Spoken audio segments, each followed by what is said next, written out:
was a mild and sunny day in January. I got in the car and drove on over to Sugarloaf Mountain and parked in the lower parking lot. That day, Steve, Colin, Frank, Chad, and I were going on a day hike. We were all super excited because school combined with winter break had us kept trapped inside for quite a long time. Now we were finally able to squeeze in on the weekend, a nice outdoors hike with friends. I pulled into the parking lot and got outside. Steve, Frank, and Colin were already there waiting for me. Chad was nowhere to be seen. "Yo, where's Chad?" I asked. "I don't know," Colin replied. "Maybe we should call him." "Okay," I said. So I got on my phone and opened up Snapchat. I gave Chad a FaceTime call through there. He picked up almost instantly. He appeared to be in his car, but he wasn't on the road or even in his driveway for that matter. Rather, he appeared to be already waiting for us. Chad then said some words. Here was our exact conversation. "Seems like you bros are a little late for a change. Where are you?" "No, Chad. We've been waiting here for you in the parking lot for like 10 minutes now. Where are you?" "Oh, well, I'm at the upper lot, resting before the big hike. Gotta be in tip-top shape after all." "Chad, don't you specifically remember me telling you to park at the lower parking lot? Why don't you drive back down to us?" "Well, that wouldn't be quite the wisest of choices now, would it be, bro? I'm already up here, and we wouldn't want any sudden elevation gains and air pressure changes to interfere with the gains. How about I wait up here whilst you bros hike up?" Fine. Just sit still." "Okay, so Chad said he's at the upper parking lot," I said. "Yeah, and it just so happens that the upper lot is like 75% of the way to the top," said Colin. "And I guess we should get hiking then," I suggested. "Right on, man. I had beans this morning for breakfast. I got all the energy," exclaimed Steve. "Yeah, guess what I ate for breakfast?" said Frank. "What did you have for breakfast, Frank?" "I had sour pixie dust." Okay, said Frank. He ultraly began laughing at the same time. It was clear he was on a super hyper sugar rush. We would just have to see how this hyper sugar rush of his carried him on the hill we were about to hike, which is pretty steep. But yeah, Frank was referring to the sugary powder you find at, like, carnivals and shit, but it's whatever. "Right, man. You such a bitch. Already know that the beans are the best source of the gains," said Steve. "Alright, Steve, that's enough. Let's get hiking," Colin stated. We did just that. The trail began on a gravel road before we got onto a proper trail in the woods. This began winding us up the mountain through said woods. It was around 45 degrees in full sun. The woods had tall trees and were very scenic at this hour of the late morning. The hills were pretty steep, and Frank was lagging behind. And yeah, my hypothesis of the pixie dust wearing off as soon as Frank hit a hill was now being proven correct. "Nick! Steve!" Frank called from behind us. "Come on, buzzman. What your bitch ass need? We'd be better off without him," Said Steve. "No, Steve, you have to wait for Frank," I replied. Steve waited back whilst Colin and I went back down the hill to go and help Frank. Frank was now lying on the ground with his belly sticking up. "I can't get up," he complained. "Come on, Frank. We'll be at the top of the mountain before you know it," I told him encouragingly. This was sort of true, as Sugarloaf Mountain isn't a big mountain at all, rather more of a large hill. We only had half more mile to walk. That half mile, however, was I guess a distance that Frank was not willing to walk. "Okay, I guess we'll come back for you on our hike back," Colin told him. "Yuki! I'll be waiting here." Colin and I caught back up to Steve and we kept hiking. Steve had his music blasting on his speaker as we walked. He even danced for a snap story as well. 10 minutes later and we had made it back to the upper parking lot. Since it was a nice Saturday, it was pretty packed, as expected. After looking around for a while, we eventually located the all-signature red convertible. Chad, I thought to myself. 3 of us strolled up and knocked the driver's side window of the convertible.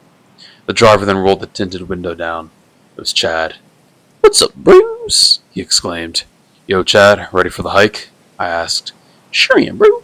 I think we can all agree that a good gains hike is great for the winter bulk," Chad replied. Chad then got out of the car and put a large day pack on. I caught a glimpse of some of his gear, too. Most of his gear consisted of Quest brand protein cookies, an extra winter coat, and a family-sized pack of hand warmers, the Hot Hands brand. Always beware of frostnip when hiking in the mountains, bros. Get disastrous gains, He cautioned.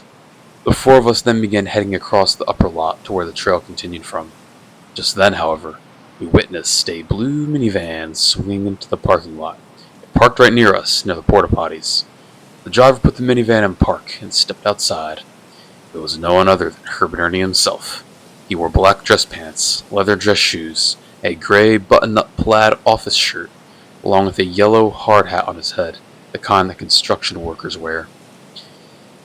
Good day, fellas. What brings you up here on this lovely day? Herbert inquired as he held a clipboard down by his pear-shaped waist. We're only out here for a hike, not to toddle around with you, of all people, Colin responded firmly. Hey, gay. Man, if I take along with you, boys? Why in the world would we let you do that? I said. And you just skip the land for my future sake of my establishment. My name is Contractor Ernie, and it is my sole honor and duty to scout land and find a future site for my latest establishment, Ernie's Massage Parlor. And this beautiful forest seemed like the perfect place to look for a lot. Besides, some legendary men grew here that you still remember today, even elected mayor one time ago today. What did your boy say? Herbert inquired. Yes, but not with you, said Colin. All you'll do is ruin our day, and somehow end up getting us in trouble. Stay away. Now, you might think that Colin and I were being a bit unfair with Herbert, but here's the deal. Herbert is super annoying and is always in the process of planning some malicious scheme at every second of the day. He is super delusional and thinks he's the whole package, especially when it comes to being charming and attracting ladies and such, quote unquote. There's a reason why he likes to call himself the ladies' man. Alright, boys, let's get on our backpacks, fear the brown bears, and hit the trail. Herbert, we already have our backpacks on, said Colin. Herbert suddenly began undergoing some sort of transformation as he rotated around in circles. He began spinning faster and faster until we could no longer see him or make out any of his features. He was now just one massive blur. 5 seconds later, and the spinning suddenly stopped. Herbert was no longer in just pants and a button-up work shirt from just a few seconds ago. Rather now, he was dressed head to toe in full hiking gear. He wore massive clunky boots on his feet that had mud caked on them, dark green knee-high socks, accompanied with a pair of short khaki shorts, even though it was January. On his upper body, he wore a button-up ranger shirt along with a park ranger hat. He carried a massive wooden walking stick in his right hand. It had all sorts of intricate designs on it and seemed quite worn. Utterly ridiculous and way over the top for a short 3-mile hike in a local nature reserve. He wore an oversized backpacking backpack from the 1930s on his back, and had a bunch of little bells hanging from the rim of said park ranger hat that annoyingly rang every time he made the slightest movement. Anyway, we decided to ignore him and got hiking. Colin and I led the front, Steve trailed behind, followed by Chad, and finally Frank brought up the rear. Well, almost. Herbert was really the one who was bringing up the rear. We could hear those stupid-ass bells jingling as he walked. I was getting fed up at that point. Herbert, will you just take off those stupid bells? Yeah. Well, we're in bear country, boys. Last thing we want is to stumble upon a grizzly bear with a capsule unprepared, Herbert replied. The statement of his made no sense, though. He claimed the bells were meant to be prepared for bear encounters. But how in the world would tiny silver bells help us if we ran into a mother bear with her cubs? We'd be fucked, to say the least. Okay, 2 things, Herbert, said Colin. First, it's January. Bears hibernate this time of year.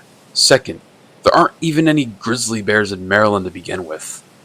Man, what the fuck you on? Steve added. I've been seeing a shit ton of grizzly bears out here lately. Said Steve. Last week, I was out camping with my bitch when 5 bears came.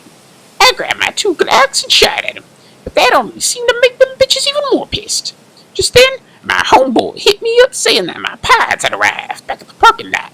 Now, man, my pies are of the utmost importance, Chief. Meaning I had to go and get them.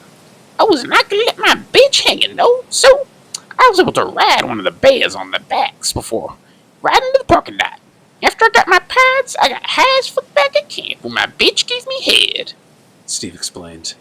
I already knew that Steve was definitely making up this story, as he's always known for boasting about things that he has never done. We didn't really care much about Steve's story, because it was clear that Herbert was not intending on taking off those bells, let alone leaving us alone. So we decided to focus on the rest of our hike up. We had now reached the final stretch to the top, which is an extremely steep but short hill. I saw the look of pure dread and anxiety in Frank and especially Chad's eyes as we approached the base of it. Well, Bruce, I say I'll wait down here while you Bruce summit the mountain, He suggested.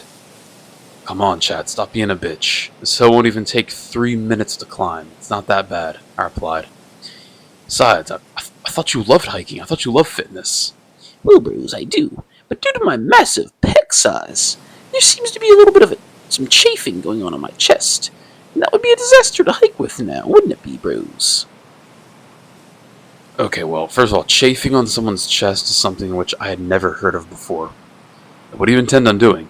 We're gonna hike around in the woods some more after we're done at the top, said Colin. I think I'll just call it a day. I got some good trail time today, and that's all that matters. But don't worry, bro. After you Bruce get back from your wilderness adventure, you'll head up the Provertible for an afternoon brunch at Brew Me Tuesday, He proclaimed. Hey, that honestly sounded like a solid plan to me. The rest of us would hike around for another hour or two, and by the time we got back to the upper parking lot, I'm sure we'd all be starving. So, yeah. We'll all partake in some fancy grub at Ruby Tuesday as a successful toast to the nice hike. It sounds like a wonderful plan for this. I say we hit up Ruby Tuesday after the hike, and we shall partake in the finest grub as a toast to a successful prospect, Herbert declared. Chad had made a huge mistake unveiling his plan and intention in front of Herbert. I honestly didn't blame him though, because it's all too often that we forget Herbert is even with us. But it's too late now though, because Herbert now had overheard our plan and wanted to join in. Him tagging along on our hike with us is bad enough, but him also coming to lunch after? Fuck nah. Okay, Herbert, here's the deal. You can either stay with us on the hike, or agree to come home afterward. Or you can leave us alone now and agree to come to lunch afterward. One or the other, not both, explained Colin. Yep, don't worry, boys. I'll let you boys have your piece. I have important business that I have to do in the woods. Let's start that man and get everybody in the head. Herbert exclaimed before running off trail and disappearing into the woods. He made no sense at all, but that was besides the point. This was perfect. Not only was Herbert leaving us alone for the hike, but we could now also avoid him coming to lunch with us. We could simply refuse to let Herbert know when we're going to lunch, and possibly even change the location, so Herbert doesn't know where to go. We figured that since Herbert didn't know when we'll be done with the hike, he won't know when we're going to lunch, so it was really working out good. But little did we know that Herbert Ernie has eyes on us at all times, just in very unexpected ways. Chad began back down the hill the way we came. We looked on the ground, and saw something a little suspicious. It was a cockroach, one of the Madagascar hissing kind. We looked closer and realized it had a miniature camera on it. Herbert could talk to us through that camera. Hey, boys, just making sure I'm not leaving you unsupervised. We wouldn't want any trouble now. We were not putting up with this any longer. Steve immediately squashed it, killing it with one step. I guess he just busted the myth that cockroaches are hard to kill, because it wasn't that hard at all. The camera was smashed, and I should have gotten rid of Herbert out of our hair for good. So, we got hiking. We were still paranoid that Herbert may still be lurking around, so we observed our surroundings more often. But luckily Herbert wasn't nowhere to be seen, Seems like that cockroach was the last of them, or so we thought. Soon we made it to the top of the hill that overlooked the valley to the west. Down near the base of the hill were numerous large and spacious farm fields. The view was insane. In the far distance, we could see the pointier mountains in Virginia to the southwest, and the city of Frederick to the northwest. Frank was now collapsed on a boulder, panting heavily, his belly stuck up far and prominent. Hey, this man appear to be looking like a fucking whale, Steve pointed out. Yeah, maybe so, Steve. But you only want to give me, Steve. Cheese balls? Frank said as he whipped out a bag of Cheetos from nowhere. Steve definitely helped himself to those. And so we continued enjoying the view. The sun was out in full, and only a few other people were up there at that time, so it wasn't too crowded.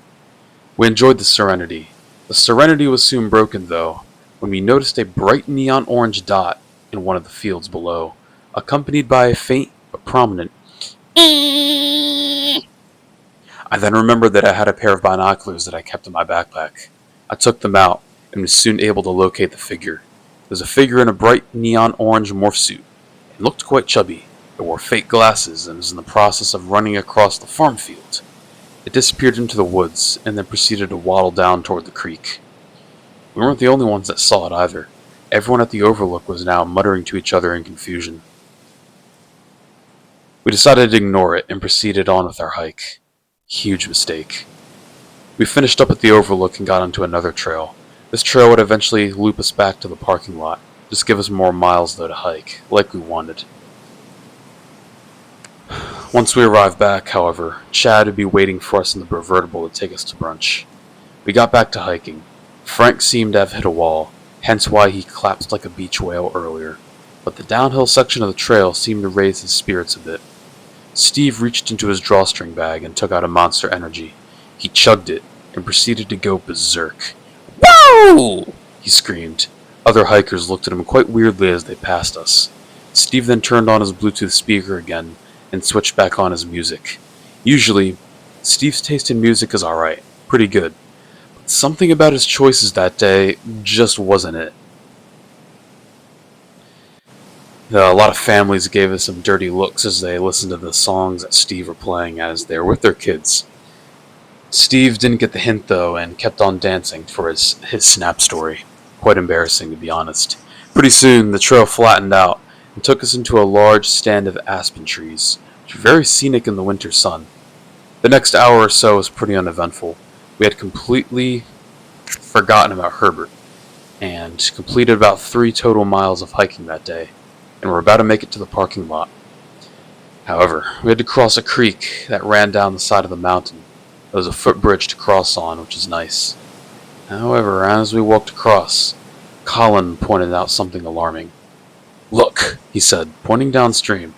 About 30 or so feet downstream from us was the same orange morph suit we saw running back in the farm field.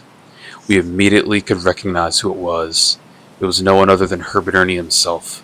We could tell because, even though the morph suit covered up his body and face, his distinguishable features wore blue as cover. He still had the table hair from when he went to Sky Zone Trampoline Park last week. The orange morph suit highlighted it perfectly, along with his triple chin. Other than that, his face was hidden from view. "Herbert, what are you doing?" I exclaimed. Herbert was standing right in the middle of the creek. We then saw a sort of substance, quote-unquote, being sloshed around inside of him. Inside the morph suit, that was. We then realized that the entirety of the morph suit was filled to the brim with muddy creek water. It was weird how it sloshed vigorously back and forth, as Herbert was standing still as a statue. Well, fellas, I have some very good news. In my mission, and I found the perfect site for my establishment, and I'm gonna be doing away with the whole massage parlor after all. And now, I'm gonna be opening up my very own butt cleansing business. I can even offer you boys your very own free butt water today. Some butt water cleanses. As a little thank you for letting me hang out today on the hike. Herbert explained. He then began waddling up towards us. "Run, man!" Shouted Steve. He didn't need to say that again. We sprinted the rest of the way back to the parking lot. where we were relieved to see the sight of the convertible waiting for us. "Wait a minute. Where's Frank?" I said. We looked behind us and saw that Frank was lagging behind. We get these! Help! He shouted, clearly out of breath. "Come on, Frank, hurry, before Herbert gets you!" Colin shouted, but it was too late. Herbert caught up to Frank, stuck his arms out to his sides, and clasped them around Frank's belly, trapping him. I've got you now, Frankie, Herbert proclaimed. "Help!" Frank squealed. Herbert and Frank dropped to the dirty ground as Frank tried to break free. Theoretically, it shouldn't have been that hard to break free from Herbert's grasp, as he isn't strong at all. But at the same time, Frank isn't strong at all either, making it pretty much a fair match. We rushed over to go and help Frank. I simply whacked a small stick, emphasis on small, over Herbert's head. It worked, and Frank was able to escape. Ouchie! Frank exclaimed. Ouchie! Herbert said, as I hit both of them. We used this opportunity to make the dash to the convertible and hop inside. As soon as we shut the doors to the convertible, it was like we were in a whole new world. It was calm and lax compared to the chaos caused by Herbert outside. Chad had the heat blasting, some incense burning, and some chill music on the radio. Seems like you had fun, bros. Now, let's head on over to Brewby Tuesday for some bro lunch, Chad suggested. "Sounds good to me," I replied. As long as we were away from Herbert, that was all that mattered at that point. Our hearts sank, however, when we looked over to our right and witnessed Herbert Ernie getting back into his blue minivan. Next thing we knew, Herbert was trailing right behind us as we made our way down the mountain. He followed us the entire way down, even as we turned onto the main road. We looked into the rearview mirror and saw Herbert peering directly into our souls, even though we couldn't see his eyes due to the morph suit. We could still tell that he was looking at us. Anyway, Chad took us back into Banderville, and 10 minutes later, we had arrived at Ruby Tuesday, the site of our lunch that day. Herbert, luckily, was no longer on our ass anymore due to how slow he drove, which was a relief. We went inside and were able to be seated immediately. Now is the part you've all been waiting for. The waiter came and took our food orders. I ordered a bison burger with fried pickles. Colin ordered the salmon platter with vegetables. Chad got the French Nutella crepes with a raspberry protein sauce. Frank ordered the cheeseburger sliders. And finally, Steve got the deep-fried crab, which looked disgusting. Our food came next and we dug in. It all tasted pretty good, and we're all enjoying ourselves. Man, this crab be the best source for the post-high gains. I guarantee you, but by the time I'm done with eating this crab, my gains will be ripping through my hoodie. Steve exclaimed as he flexed his scrawny physique, though Chad had a one-up. Oh, I don't know about that one, Steve, bro. This protein sauce may actually outweigh the crab, gram for gram.